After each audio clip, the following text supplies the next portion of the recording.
very first time. And this is all an example of this superconscious capability that's available to all of us. Another capability of the superconscious mind is that it has the ability to take us through the lessons that we need to learn in order to achieve the goal. We know, for instance, that the subconscious mind will take a goal and will go to work to move us toward that goal, very much the way a torpedo, once it is aimed at a particular target and fired, the torpedo will move toward the target, will take sonar blips from the target that feed back to it, and will correct its course, and no matter where the target goes, the torpedo will hit the target. The superconscious will do this also, but the superconscious has one additional unique capacity, and it is this. We can program our goal or target into our mind, into our superconscious capability, and as long as we have a very clear idea of what it is we want to accomplish, we can then fire off our mental torpedo into the air, and the superconscious has the ability to seek out and find the target, even though we have no idea where it is when we begin moving toward it. While we are moving toward this target, the superconscious, especially if we have set a goal or target that is very high for us, the superconscious will take us through the lessons necessary to enable us to accomplish that goal. It will take us over hurdles. It will take us through mistakes, through obstacles, through setbacks, through disappointments, through stumbling blocks, if you like, every one of which has been put there to teach us a valuable lesson to enable us to reach our ultimate goal. We've all had the experience of having unfortunate or unhappy things happen to us in our lives. And then later, in retrospect, we look back and we say, boy, wasn't it fortunate that that happened at that time? Because if that hadn't happened, this wouldn't have happened, and this wouldn't have happened, and we wouldn't have arrived here, which is where we wanted to end up in the first place. Have you had that experience? It's a very normal experience that we look back in retrospect on unfortunate occurrences and we say, boy, it was lucky that happened. Because if it hadn't happened, I wouldn't have achieved the happiness or the success that I've achieved today. On the David Susskind show a few years ago, they had 4 young men who had earned $1 million before the age of 35. And in talking to these young men, they asked them how many different careers or businesses they had been in before they had reached the business that enabled them to become financially independent at a young age.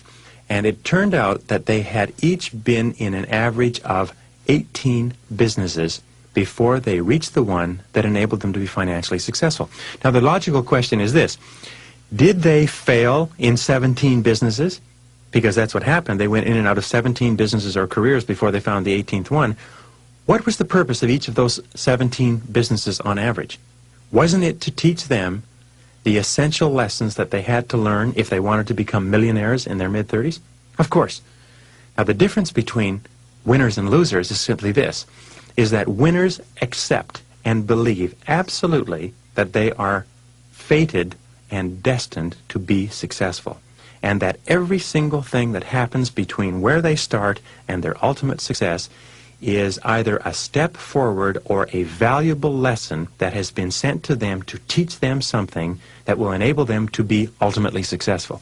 The losers set off with sometimes high goals and high ambitions, but whenever they reach disappointments and setbacks, they quit, or they deviate, or they scrap their goals, or they settle for something far, far less.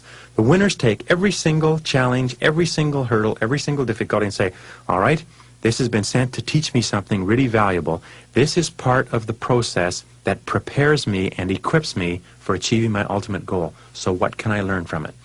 And that's the distinct difference. And if you absolutely believe that you are fated to be successful, then just simply confidently expect that every single thing that happens to you is happening to you for your benefit. It is up to you to find the benefit that's hidden within it.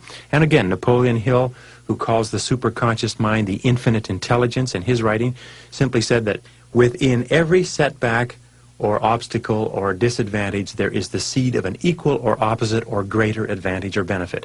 And that the successful man or woman always looks for the advantage or benefit in every situation, and lo and behold, they always find it. Because as long as you're looking for the obstacle or benefit, you cannot be seen or worrying about the negative event or the setback. The next characteristic of the superconscious mind, which is terribly important to us, is that it makes all of our words and actions and their effects fit a pattern consistent with our self-concepts, with our current programming, and with the goals that we are trying to accomplish. What this means is that when we have a very clear idea of what it is that we want to achieve, especially in a social or a business situation, the superconscious mind will make everything that we say and everything that we do exactly appropriate to what we're trying to accomplish. Flip Wilson used to say that when you're hot, and when you're not, you're not. And we've all had the experience of being in a situation where we simply couldn't say or do the wrong thing. It seemed that everything that came out of our mouth or everything that we did was exactly right for the situation. And it felt perfect, and it flowed naturally, and it was all in complete harmony with the goal or the objective that we wished to attain. We've all had that experience. Psychologists who have great difficulty dealing with this idea of superconscious creativity because it cannot be duplicated in the laboratory have two expressions for it. One is called serendipity. Serendipity is considered to be the ability to find happy events, to go through life and find series of happy coincidences that occur to one. And another expression that they use is what is called synchronicity, when several events conspire together, seemingly totally unrelated, and yet when they meet together, they form a pattern or bring us the result or a solution that we were looking for. And we've all had the occasion where a whole series of things seem to conspire together into a happy coincidence, where a series of events conspire together to bring us the goal, to bring us the solution, to bring us the thing that we were looking for. This synchronicity or serendipitous series of events is simply another functioning of the superconscious mind. Another factor in superconscious functioning is that the superconscious mind functions best under two conditions. It functions best when the conscious mind is working with 100% concentration on solving the problem or achieving the goal. Very often when we are totally concentrated on accomplishing one specific important thing, the ideas that we need will flash into our minds. The other time that the superconscious mind works is when the conscious mind is completely elsewhere, when we are thinking of something else totally separate and apart from the problem or the goal that we're working on. Very often we'll be driving along or going for a walk or listening to a piece of music, or even in the middle of a conversation, the idea or the answer that we have been searching for will shoot into our mind with crystal clarity.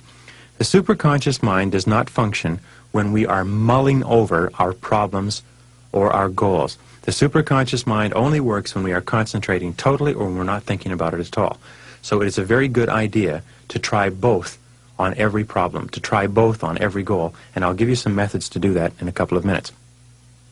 The superconscious mind also contains all monitor circuits, which means that we can use the superconscious for pre-programming. Many people have the ability to wake up in the morning without an alarm clock. This is an ability that everybody has. They can program their mind to wake up within 1 minute of a particular time, whether it's in a pitch black room, whether they've gone to bed early or late, whether they have crossed time zones, and every single time their mind goes off like a little alarm clock and wakes them at exactly the precise moment that they've programmed into it. As a matter of fact, nobody needs alarm clocks. The only reason we use alarm clocks is because we doubt this superconscious capability. Has anybody ever wondered why this works? Thousands of people don't use alarm clocks, but they very seldom sit down and say, well, why is this? Why is it that it's possible to program this time so clearly into my mind and wake up within a minute of that time? Another way that you can use this superconscious capability is in getting parking spots. Many people can get parking spots 20 out of 20 times on crowded city streets.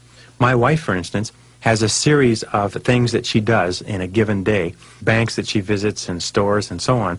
Because we have two small children, it's not convenient to park way out in the parking lot or a long way from the entrance to these stores or shopping centers. So she has a particular parking stall in front of each place that she's going to, which she visualizes.